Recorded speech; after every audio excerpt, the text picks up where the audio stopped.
Okay, so a huge part of my work comes down to inner child and trauma healing. And the reason is because our brains learn through what we're shown from adults, what's acceptable and what is not. So most of our actions that have become habits are actually from conditioning, even if we don't realize that these unconscious behaviors are not our own choices.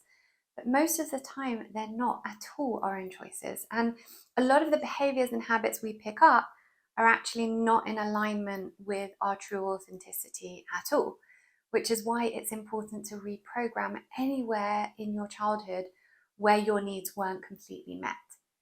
Now, it has to be stressed, this isn't for the purpose of shaming our parents.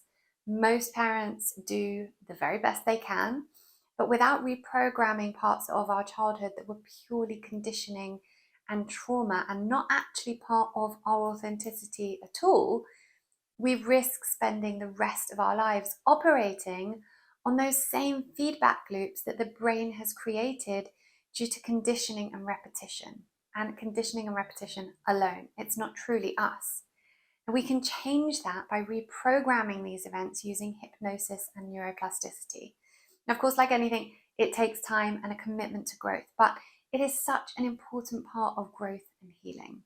So if you want to give it a go, my inner child healing meditation is on YouTube, so you can start there on this channel. And I also have a whole podcast episode dedicated to inner child healing, so make sure to check that out also.